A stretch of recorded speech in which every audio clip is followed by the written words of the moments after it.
Përshëndetje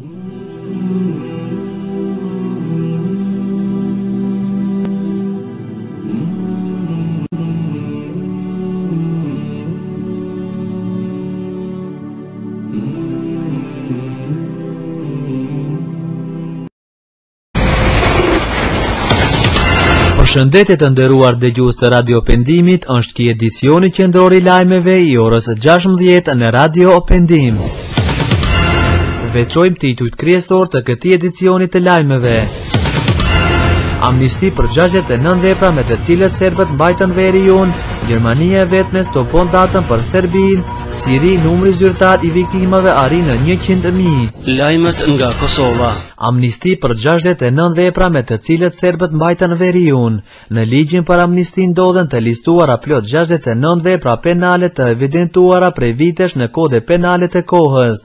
Të gjithë kryesve të veprave penale të listuara e të cilët janë kryer para datës 20 qershor 2013 u jepet lirimi plot nga ndjekja penale apo ekzekutimi I dënimit, thuhet në kapitullin e parë të ligjit, aprovimi të cilit kërkon votën e së paku 80 prej 120 deputetëve.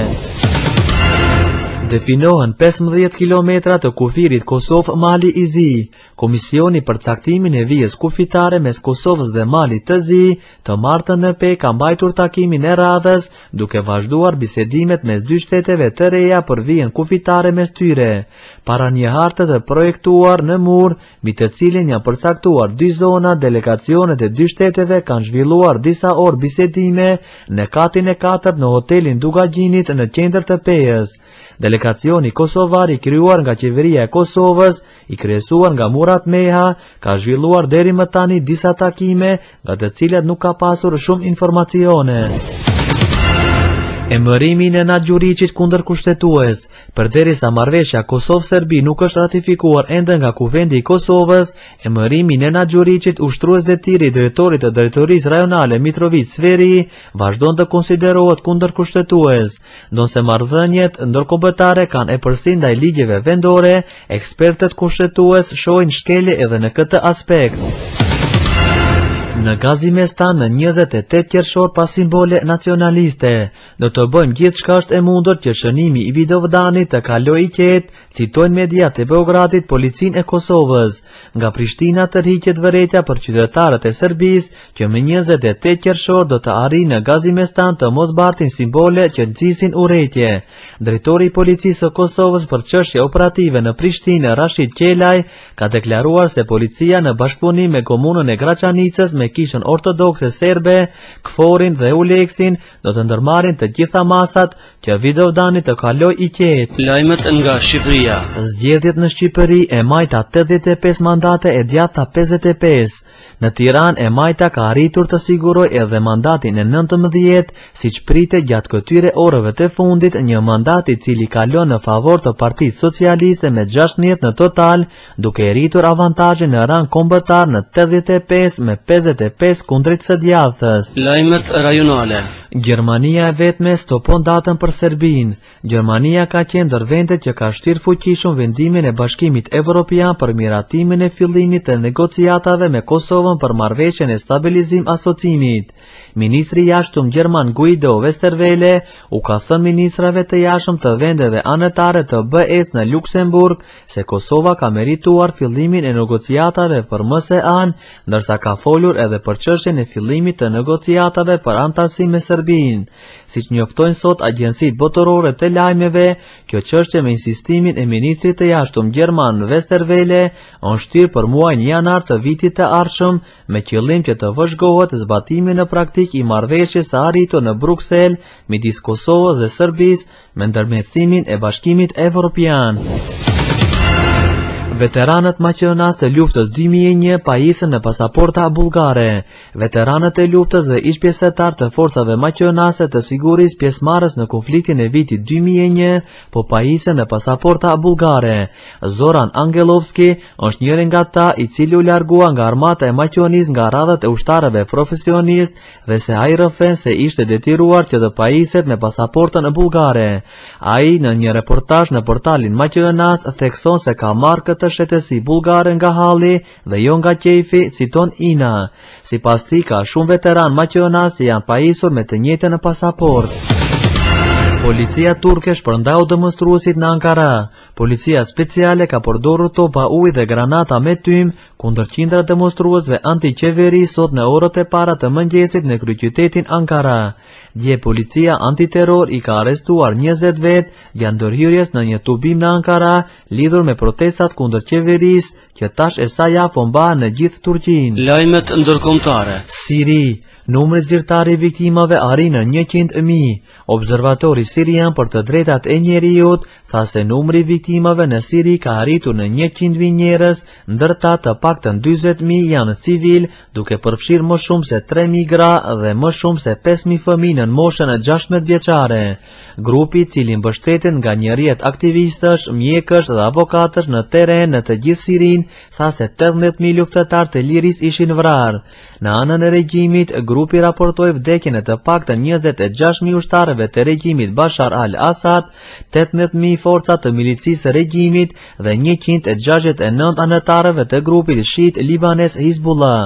Observatori tha se 2.500 persona të paintifikuar janë vrarë në luftimet në të gjithë vendin të rënuar nga lufta deri më datën 24 qershor. Shifrat janë një testament për nivelet e dhunës shkatëruese të vendit, i cili ka qenë i shkatëruar nga një luftë civile që filloi me demonstratat paqësore, duke bërë thirrje për ndryshimin e regjimit brutal që sundon tash e disa dekada. Ashpërsohen krimet e forcave të Asadit, 10 viktima në mesin e tyre gra e fëmijë. Vazhdojnë sulmet e forcave kriminale të Asadit në Siri.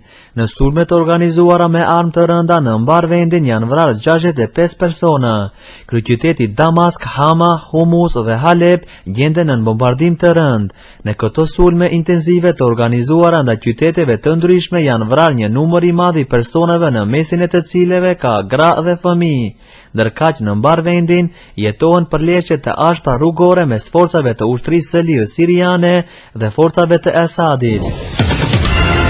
Xhaxhai Bashar al-Assadit 70 milion euro në një ditë, ndërsa lufta civile në Siri po i kushton në mënyrë të përditshme qindra njerëzve të thjeshtë. Xhaxhai diktatorit Bashar al-Assad fitoi 70 milion euro në një ditë, duke shitur një ndërtesë shumë katëshe në pronësitë e tij në një lagje rezidenciale të Parizit. Një shumë e tillë do të shkojë vetëm për të rritur rahatin dhe luksin në të cilin jeton 75 vjeçari Rifat al-Assad, i njohur edhe si kasapi i Hamës, pasi në vitet 1970 besohet se ishte arkitekti i shfarosjes së 25.000 qytetarëve sirian me urdhër të presidentit të atëhershëm Hafez al-Assad, babai i Basharit. Rifat, i cili në atë kohë drejtonte policinë dhe shërbimet sekrete, shtypi me brutalitetin më të madh një revolt popullore të motivuar nga pakënaqësia e drejtimit të vendit me shumicë sunite nga një pakicë alevite shiite, duke ekzekutuar me 10 mijëra me skuadro bombardimesh dhe qitje në artilleri mbi civilet në qytetin e Hamës. Arabia Saudite, Siria është bërë tokë e pushtuar. Siria mund të konsiderohet si një tokë e pushtuar, tha ministri i jashtëm saudit Princi Saud Al Faisal gjatë një takimi me sekretarin amerikan të shtetit John Kerry. Al Faisal ka përshkruar ndërhyrjen e Iranit dhe Hizbullahut në Siri si të rrezikshme, duke thënë se forcave opozitare duhet i ofrohet ndihmë ushtarake për të mbrojtur veten e tyre. Arabia Saudite nuk mund të qëndrojë heshtur në lidhje me ndërhyrjen iraniane, ka shtuar Al Faisal dhe bëri thirrje për një rezolut për ndalimin e armëve që do të furnizonin rrjedhat e regjimit e sirian. Kerry ka udhëtuar për Arabinë Saudite me shpresën e koordinimit të mbështetjes për luftëtarët e Sirisë, por megjithatë i shoqëruar nga frika se një luftë e zgjatur do të sillte edhe më shumë viktima dhe shkatërim në vend. Kerry do të kalojë disa orë në qytetin perëndimor Xhite me udhëhecin e Mbretërisë Saudite. Presidenti Barack Obama është i kujdesshëm në lidhje me përfshirjen e thellë të SHBA-ve në konfliktin sirian, por është zotuar të risë mbështetjen për shërimtarët, pasi ka konkluduar se regjimi i Bashar al-Assadit ka sfiduar paralajmërimet rreth përdorimit të armëve kimike. Izraeli vazhdon gërmimet rreth xhamisë Al-Aqsa. Raed Salah, lideri i lëvizjes islamike të Palestinës, ka deklaruar se Izraeli është duke përshpejtuar punimet në gërmimet pranë xhamisë Al-Aqsa në Jeruzalem.